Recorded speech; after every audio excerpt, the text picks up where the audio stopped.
نفسیاتی زخم نیند کو کیسے متاثر کرتے ہیں؟ Healing bad time trauma energy involves teaching your body plus mind that you are safe.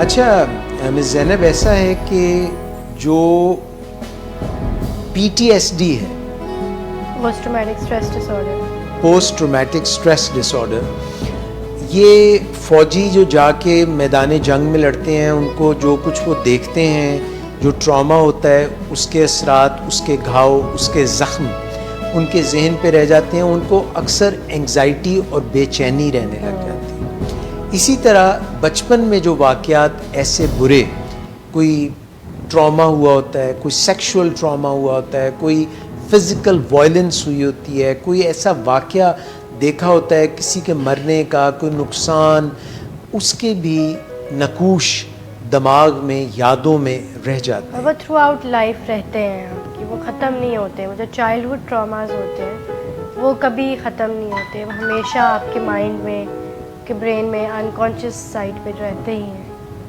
جیسا آپ نے فرمایا انکانشیس سائڈ پہ، تو انکانشیس یعنی کہ جو ہمارا ذہن ہے، تحت الشعور یا لاشعور. جب ہم سوتے ہیں تو ہم شعور سے تحت الشعور کی طرف کا سفر شروع کر دیتے ہیں.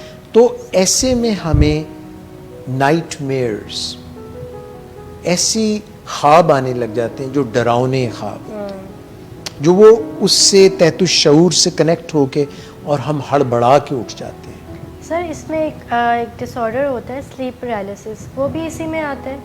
سلیپ پیرالسس میں انسان سانس لے رہا ہے، وہ ہلنا چاہ رہا ہے، وہ اپنی جگہ سے ہل نہیں پاتا. اس میں ہوتا ہے کہ باڈی آپ کی نم ہوتی ہے بٹ برین آپ کا ایکٹیو ہوتا ہے. برین فلی فنکشن کر رہا ہوتا ہے لیکن باڈی کے پاس اتنا ٹائم ہی نہیں ہوتا کہ وہ بھی پراپر فنکشن میں آ سکے. تو وہ ایک ایسی اسٹیٹ ہوتی ہے جس میں آپ سلیپ پیرالسس میں چلے جاتے ہیں. یہ نیند میں ہوتا ہے، کئی دفعہ جاگتے ہوئے ایسا ہو جاتا ہے. اس کو بولتے ہیں کیٹاپلیکسی. آپ جاگ رہے ہیں مگر آپ ہل نہیں سکتے، کیٹاٹونک سٹیٹ میں چلے جاتے ہیں.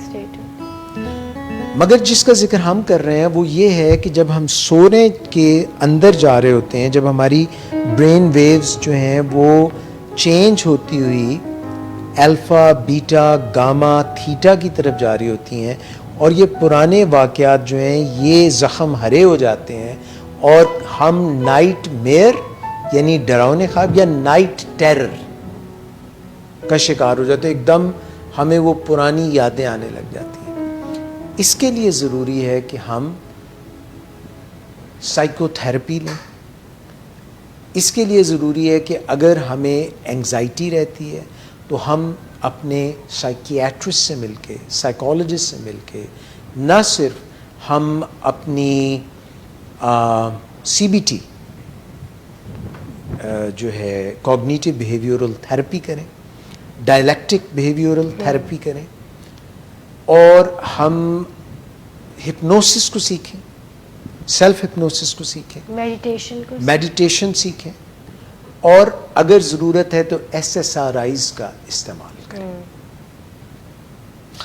تاکہ یہ جو رات کو ہم سیف محسوس کر سکیں، ہم تحفظ محسوس کر سکیں، اور ہمیں یہ نہ لگے کہ ہم پھر اسی کربناک پرانی یادیں جو ہمیں زخم دیتی ہیں، جو ہمیں گھاؤ دیتی ہیں، جو ہمیں تکلیف دیتی ہیں، ہم انہی میں چلے جائیں، اور اس سے نیند متاثر ہو جاتی ہے. اور جب نیند متاثر ہو جاتی ہے، ہمارا سانس لینے کا جو عمل ہے متاثر ہو جاتا ہے، ہمیں سانس لینے میں دقت شروع ہو جاتی ہے، سنورنگ،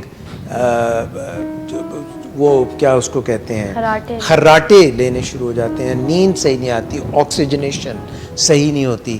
تو یہ ہمارا نیند کا نظام کا بگاڑ ہونے کی وجہ سے دن میں بلڈ پریشر ہائی رہتا ہے، ڈائبٹیز ہو سکتی ہے، اوبیسٹی ہو سکتی ہے، تمام مسائل جنم لے سکتے ہیں.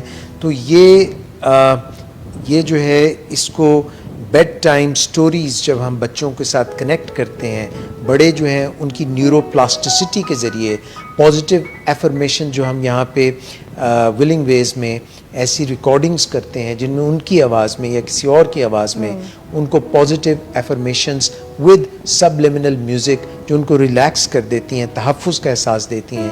اور یہ جو میں نے باقی چیزیں بتائی ہیں, سائیکالوجسٹ, سائیکیٹرسٹ, تھیراپی اور میڈیسن, یہ سب چیزیں مل کر کے, اور بھی ایسی میڈیکیشنز ہیں جو ہمیں نیند کو بہتر بنا سکتی ہیں, اور اس طرح سے ہماری ہیلنگ ہو سکتی ہے ٹراما سے, صدمہ سے, جو زندگی کے کسی موڑ پہ بھی ہمارے اندر آیا تھا.